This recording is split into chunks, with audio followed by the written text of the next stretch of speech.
프레임만 보이스 잡히니까. 자,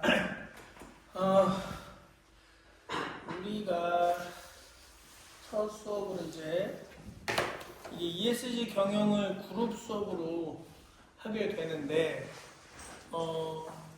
처음에 이번 주 포함해서 한 2, 3주간은 이번 수업에서 목표하는 그룹 과제의 구조나 형태를 ESG 경영의 이론에 접목시켜서 좀 얘기를 다 해놓고, 그리고 나서 길게는 10주, 짧게는 한 8주 정도를 그룹 과제로 계속 선생님하고 수업 시간에 피드백을 주고 받으면서 디벨롭을 해서 완성하는 걸로 할 거예요. 그리고 이번에는 뭐 새로운 걸 찾아라 이런 방식으로는 안 할 거고요. 선생님이 이미 기업들이 이미 하고 있는 ESG 경영을 하고 있거나 아니면 지금 하는 와중에 있거나 아니면 뭐 그런 실제 기업 사례에다가 여러분들이 새롭게 좀 더 무언가 접목을 시키던가 디벨롭을 해서 이 기업이 원래 A라는 형태의 ESG를 하고 있었고 A라는 목적을 가지고 있었는데 나라면 지금의 현장이나 환경 분석을 한다면 이게 A-2로 가야 된다, B로 가야 된다, C로 가야 된다 이런 식으로 한번 본인들이 현재 시장에 나와 있는 기업들의 ESG 경영 상태를 한번 분석을 해보고 거기에 맞추어서 한번 실습을 해보는 방법으로 해볼 겁니다. 그래서 여러분들이 관심 있는 기업들을 좀 찾아서 한다거나 아니면은 그런 방법도 괜찮아요. 선생님이 물론 그 사례 실습을 할 수 있는 기업들과 그 기업의 ESG 경영 상황들을 주제를 던져주겠지만 아니면 그룹별로 우리는 여기가 원래 ESG 경영을 하는 걸로 알고 있었는데 이 기업이 우리 그 조별 과제에서는 훨씬 마음에 들어서 선생님이 제안해 준 거 말고도 본인들이 관심 있는 실제 기업들을 가지고 그룹 과제를 해보는 걸로 하겠습니다. 문 좀 닫아줄. 자, 그래서 수업 자료를 내가 펼쳐놓은 거 알겠지만 우선 첫 번째는 ESG 경영에서는 제일 중요한 게 이 목적 의식입니다. 목적. 그러니까 기업 ESG 경영을 한다는 게 목표나 목적이 명확하지 않으면 할 수 없어요. 그냥 단순하게 그동안에 우리가 과거의 기업들이 생각하는 것은 수익 창출이 전부였어. 그냥 수익 창출만 한다면 그 무엇이든 할 수 있다라는 개념이 그동안의 일반적인 영리 목적의 기업들이 달성하고자 했던 경영 방식이라면 지금은 소비자가 기업을 바라보는 관점과 시각이 반영되기 시작했잖아요. 소비자가 바라보는 시각과 관점이.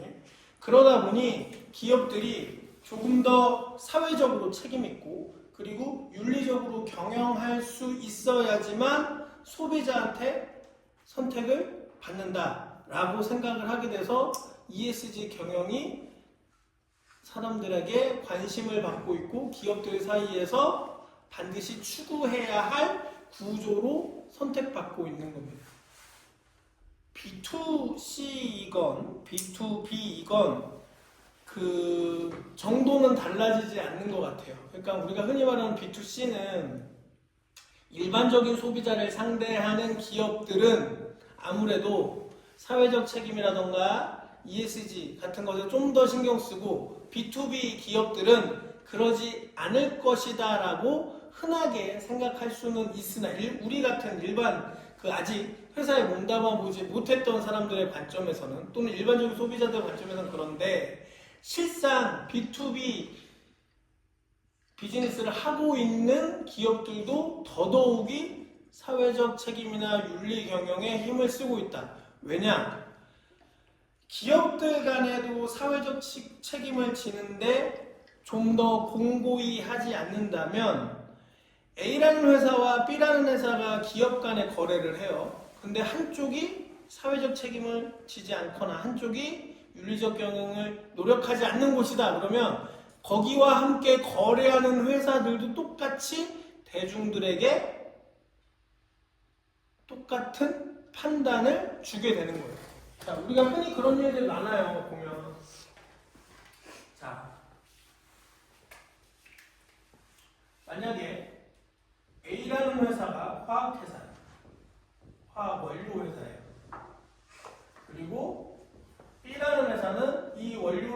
받아서 제품을 만드는 회사예요.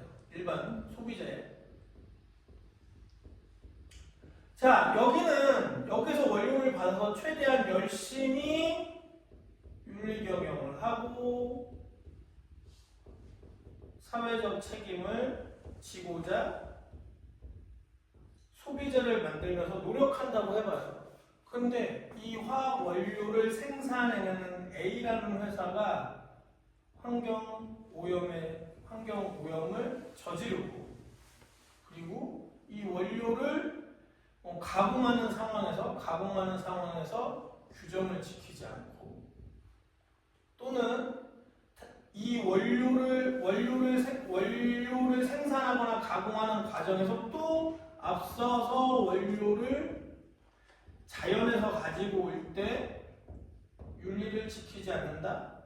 그러면 이 이미지가 어디로 전이 되겠어?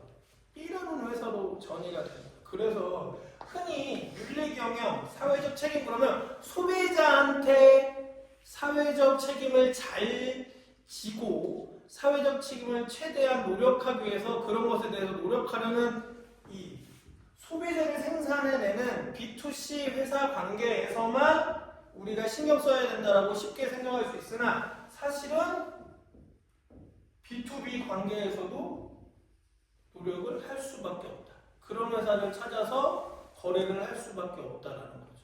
그리고 특히나 B라는 회사가, 자, 이 목적, 내가 인류를 좀 더 평화롭게 만들기 위해서, 아니면 사람들의 생활을 좀 더 깨끗하게 만들기 위해서 여러 가지 이유를 들어서 ESG 경영에 대한 목적을 딱 만들어 놨는데, 이 목적과 관계없거나 이 목적과 맞지 않는 다른 회사랑 거래한다는 건 결국에 B라는 회사가 만들어낸 목적의식은 뭐야?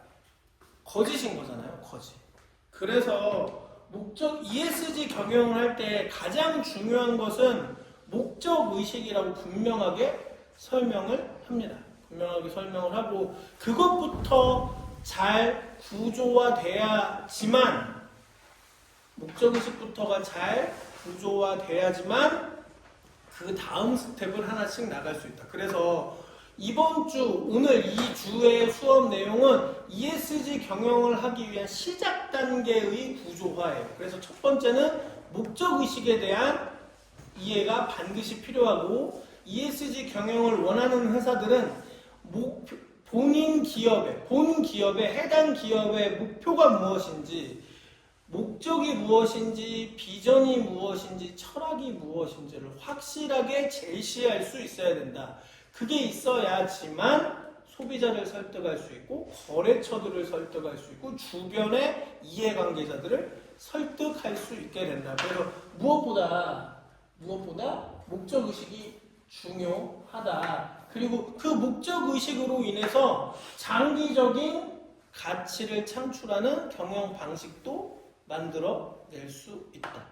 만약에 사람과 사람의 인간애를, 휴먼을 좋아한다, 그게 중요하다라고 해봐요. 그러면 그런 회사는 절대로 어디에 간과할 수 없겠느냐? 노사 간의 갈등도 있어서는 안 되겠지. 그런 회사는. 아니, 말은 사람을 좋아한다, 사람을 사랑한다, 인류애를 위해서다 해놓고 노사 간의 관계가 엉망이라면 그것도 거짓일 거 아니에요. 결국에 이 ESG 경영을 위해서 기업이 만들어낸 목적의식 자체가 회사를 운영하는 모든 구조를 설정하는데 가장 꼭대기에 가장 우선시 되어야 한다. 이걸 만들어 놓으면 자연스럽게 그 다음에 구조는 차례대로 만들어낼 수 있다. 자, 그래서 ESG, 이 기업의 목적의식은 결국에 뭐다? ESG 전략의 방향성을 제공하는 거다. 좀 전에 설명했죠? 인류애를 어떻게 하겠다, 인류애에 도움을 주겠다라고 가치관을 설정해 놓고 노사 간의 관계가 흐트러지구나. 그러면은 전혀 말이 안 되는 거잖아. 즉, ESG 경영을 위해서 목적의식 하나를 잘 만들어 놓으면 ESG 전략의 방향성도 제공하고, 그걸 잘 지켜낼 수만 있다면 뭐다? 이해관계자 간의 신뢰를 확보하는데 매우 좋다. 투자자나 소비자, 직원 등의 신뢰를 높이고 기업의 지속 가능성을 이야기할 수 있게 된다.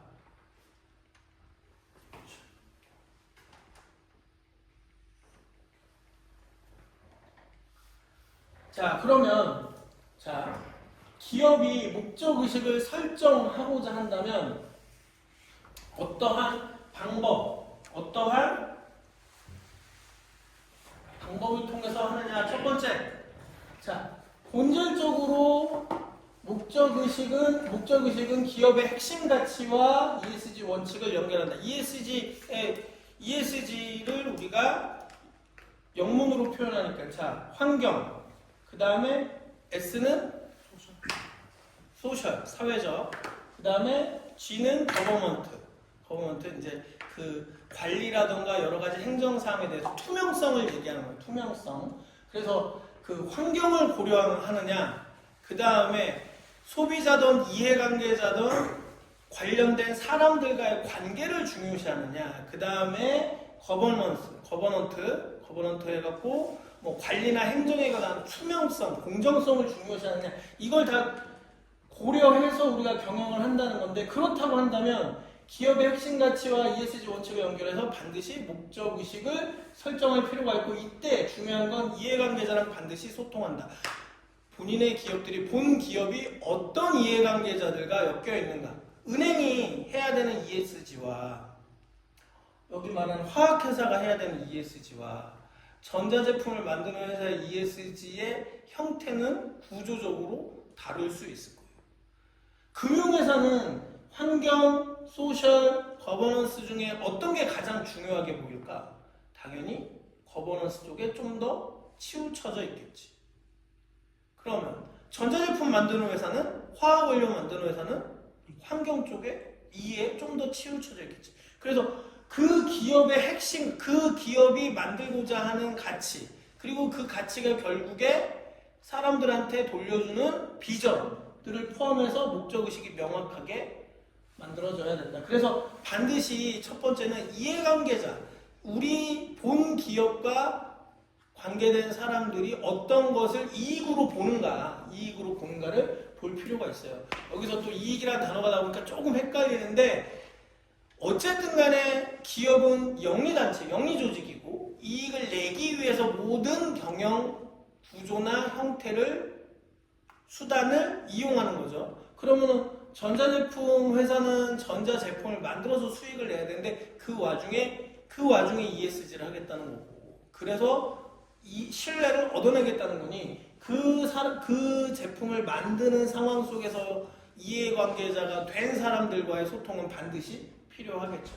그 다음에 환경, 사회, 지배구조 각 측면에서 구체적인 목표를 설정할 수 있어야 되고, 지속가능성을 연계하고 평가 기준을 마련한다. 뭐 이렇게 얘기되는데, 이거 좀 더 밑에 아마 이렇게 구체적으로 해놨어. 자, 그러면 기업의 본질적 사명과 연결한다는 무슨 의미냐? 자, 기업이 설립된 이유와 핵심적인 사업 영역을 ESG 관점에서 재정의해야 된다.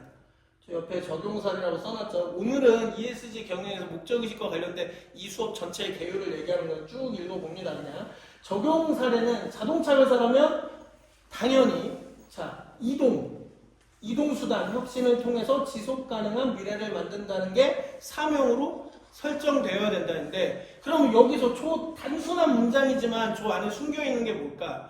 지속가능성, 자동차 회사라면 모빌리티 혁신. 자, 키워드가 지금 모빌리티 혁신하고 지속가능한 미래예요. 그러면 자동차 회사들의 모빌리티 혁신이 지금 현재 뭘까? 전기차. 왜?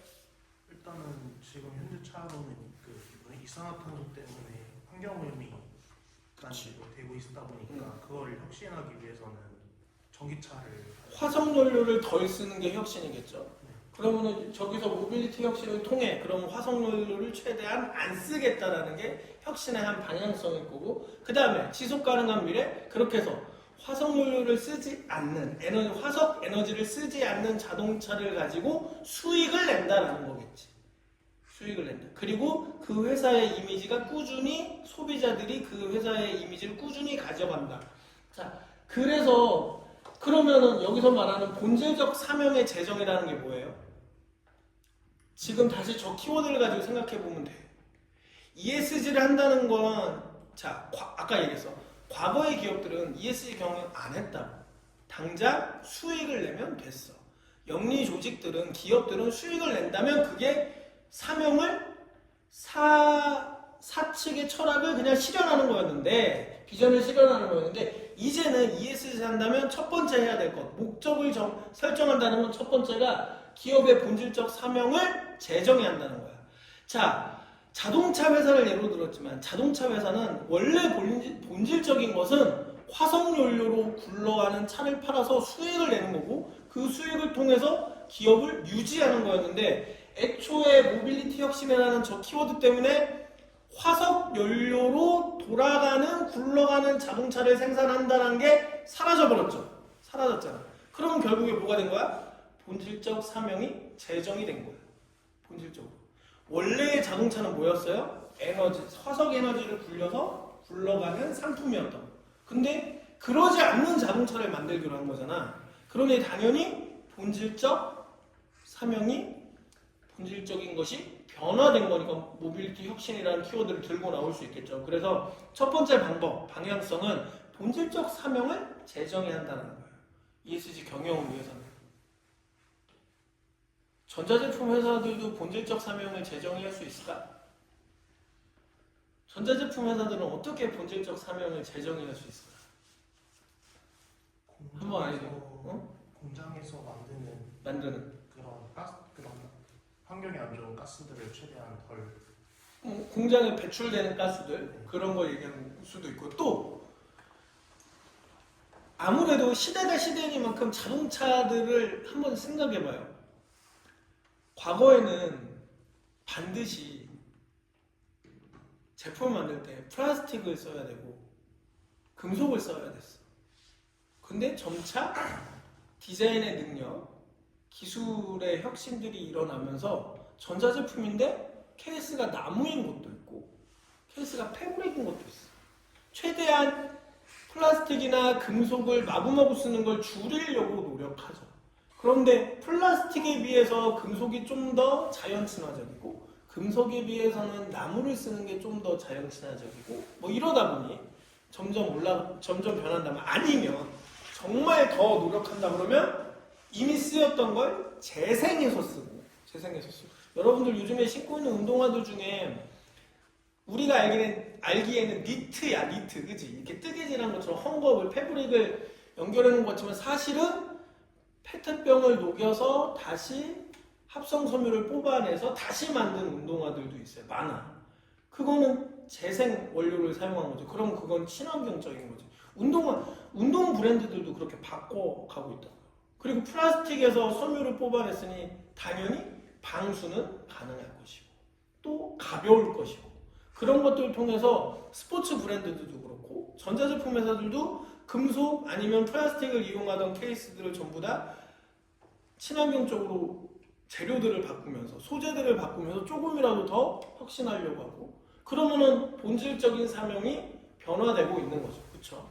그래서 ESG 경영의 시작은 목적을 세우는 순간 기본적으로 본질적 사명을 어떻게 바꾸느냐가 가장 중요한 문제가 될 수 있다.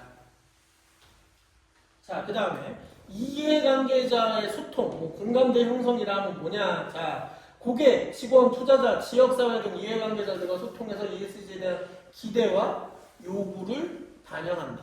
무조건적으로 회장, 총재, 의사결정권, 의장 등이 단독으로 결정하지 않는 구조를 가지는 것. 그렇게 따지면 우리나라가 아무리 ESG 경영을 하겠다고 우리나라 그룹들이 열심히 노력해도 실상 진짜 ESG 경영을 하느냐를 보면 아닌 경우가 많다는 거죠. 홍보를 하고 광고를 할 때는 소비자들한테 ESG 경영을 실현하겠다 하지만 사실상 우리나라 기업들은 아직도 대기업에서 특히나 대기업들은 그룹의 주인들이 재무구조나 행정구조를 꽉 틀어지고 있죠. 투명하거나 공정성에는 좀 더 멀어져 있단 말이에요. 아직도. 그래서 그런 것도 그걸 해결하지 못한다면 진정으로 진실되게 ESG 경영을 한다라고 볼 수 없다. 그래서 여러분들이 지금 흔히 우리나라에 잘 알려져 있는 대기업들을 그 케이스 삼아서 ESG 경영 이거 실습할 때요. 어렵지 않은 부분이 뭐냐? 재무구조 또는 그 관리구조만 조금만 더 이렇게 바꿨으면 좋겠는데 하면 충분히 ESG 경영 실습하는데 어려움 없이 과제를 할 수 있습니다. 우리나라는 그 부분 해결을 잘 못해요. 그 부분을 해결을 잘 못해요. 좀 많이 나간 얘기이기도 하지만 그런 문제들 때문에 우리나라 주가가 되게 약한 것일 수도 있어요. 주식이 미국이나 유럽처럼 마구마구 이렇게 글로벌 기업들이 뛰어오르려면은 재무구조가 확 투명하게 보일 수 있어야 돼요. 그래서 주식을 하는 흔히 말하는 개미들이 열심히 그 재무구조를 보고 판단해서 여기는 1년 뒤에 더 돈을 벌 수 있겠구나. 무슨 노력이 필요하거나 이런 게 그 주식을 갖고 있는 주주들이 잘 확인할 수 있어야 되거든요. 근데 우리나라는 기술만 가지고 주가를 올리려고 하는 거야. 그러니까 재무구조나 금융의 투명성 가지고는 도저히 얘기할 수 없어. 그러니 조금만 뭔가 안 좋은 팩터가 나타나는 순간 주식이 싹 빠져나가는 거야. 알 수 없으니 미래를 보장받을 수도 없고 알 수 없으니까 이게 어떻게 작용할지 도저히 금융 전문가들도 알 수 없는 상황들이 벌어지는 거죠. 그래서 이해관계자와 함께 반드시 형성하는 소통이 필요하다. 그 다음에 객관의 측면에서 목적을 따로따로 하나씩은 설정해야 된다. 기본적으로 구조를 만들 때 탄소 배출 저감, 환경이라는 분야에서는 탄소 배출 저감, 친환경 제품 개발, 자원 순환까지 생각해야 된다. 모든 기업들이요. 이게 B2B건 B2C건 제품을 만들고 상품을 만들고 서비스를 만든다고 할 때 어떻게 해야지 탄소 배출 저감을 할 거냐, 친환경 제품은 어떻게 개발할 거냐, 그리고 자원 순환은 어디까지 이용할 거냐를 계속해서 생각해요. 이거를 완성하지 못하면 ESG 경영이 완성될 수 없다라는 거. 그러면 여기서 생각할 때 모든 제품이 이렇게 해야 될까요? 굳이 꼭 이렇게 해야 돼요. 이제 어쩔 수 없어. 인류가 살기 위해서 이 지구라는 땅에서 앞으로 100년, 200년 더 살려면 방법이 없는 거야. 이걸 괜히 경영학자들이 생각해냈겠어요. 그리고 이걸 계속 소비자들한테 가르치고 교육하는 이유는 ESG 경영이 그냥 단순하게 유행처럼 마케팅의 하나 요소로 ESG 경영을 하면 뭐가 잘 팔린다 이런 개념이 아니에요. 이제는 아까도 설명했지만 단순하게 제품 팔아서 단순하게 돈을 버는 그냥 단순하게 수익을 창출하는 것, 제품 팔아서 돈을 벌겠다 이런 개념이 아니라고요. 이제 모든 회사들은 ESG 경영이라는 것이 보편화돼야 되는 시대가 왔다라는 거예요. 보편화돼야 되는 시대. 그러지 않고서는 도저히 인류가 이 땅에서 같이 공존하며 살 수 없으니, 그리고 인류가 이렇게 그 환경오염이라던가 기후온난화 등등의 측면에서 살기 힘들어진 건 결국에 우리가 지난 100년 이상 산업혁명 이후에 너무 열심히 소비재를 만들었고 그 소비재를 만들어 팔고 쓰는 와중에 다 일어난 환경 문제들이거든요.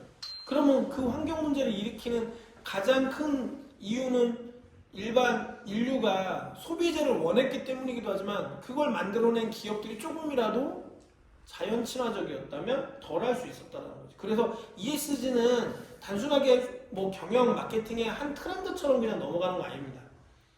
이게 이제 ESG라는 걸 넘어서 또 다른 경영이 나올지 모르겠지만 어쨌든 이 ESG에서 말하는 환경, 사회적 책임, 그리고 재무구조의 투명성, 공정성에 대해서는, 지배구조의 투명성, 공정성에 대해서는 절대 변함없는 경영의 기조가 되어버린다. 모든 그룹들, 모든 회사들의 그거를 잘 알고 있어야 될 것 같아요.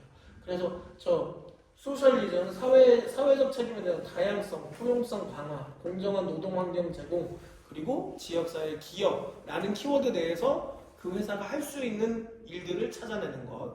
그 다음에 지배구조, 지에서 윤리적 경영, 투명한 의사결정 구조, 재무구조의 투명성, 공정성 등등을 잘 이용해서 또 기업들이 해야 될 목표들을 만들어내야 된다는 거. 그 다음에 이런 앞서서 지금 1-1-2-1부터 3까지 얘기했던 것들을 고려해서 지속 가능성과 연결된 목표가 필요하다. 목적과 목표는 달라요. 목적을 위해서 단계적으로 만들어내는 게 목표입니다. 그래서 단기적인 것, 장기적인 것 또는 중기적인 것 여러 가지가 있겠죠. 그래서 그 구체적인 목표를 반드시 수립해야 된다. 그래서 뭐 제품을 만드는데 탄소를 배출하는 걸 저감을 어느 정도 시키겠다. 환경적인 거. 그리고 재무적인 것은 뭐 주식을 얼마나 주가를 얼마나 향상시켜서 배당금을 얼마나 제시하겠다 등등의 것들. 그 다음에 노동자들, 근로자들한테 얼마나 복지적인 부분들을 해결해 주겠다 등등의 구체적인 목표들을 반드시 설정해서 ESG 목표를 구조화해야 된다라는 것. 여기까지 1-2-4까지 들어가고, 그 다음 그리고 그런 목표들이 그냥 글로만 존재하는 거냐, 매뉴얼로만 존재하는 거냐, 그러지 않고 반드시 ESG라는 경영을 할 때 정량적, 정성적 평가가 가능한 기준도 마련해야 된다. 목표를 짤 때. 여러분들이 내가 몇 가지 사례를 주면서 이걸 디벨롭 해보자, 그룹별로 해보자 했을 때 현재의 모습을 확실하게 분석한 다음에 여기서 나라면 내년도에는 이렇게 목표를 잡았으면 좋겠어요 라고 여러분들 각 조가 제시할 수 있어야 돼. 정량적, 정성적. 물론 이게 우리들끼리 아이디어 게임이긴 하지만 그래도 그렇게 해보라는 거예요. 자료들을 찾아서 뭐 SK가 반도체를 만들기 위해서 지난해에는 어느 정도의 뭐 탄소 배출 저감을 했고 뭘 했고 뭐 했다는 걸 분명히 자료를 다 찾을 수 있어. 그렇고 나면 그것을 통계를 이용해서 내년도 아니면 5년 뒤에는 어떻게 해서 ESG 경영을 하겠다. 뭐 이런 구체적인 계획을 만들어 보자는 겁니다. 그래서 이런 계획을 짤 때 반드시 정량적, 정성적 평가 기준과 평가 목표가 존재해야 된다.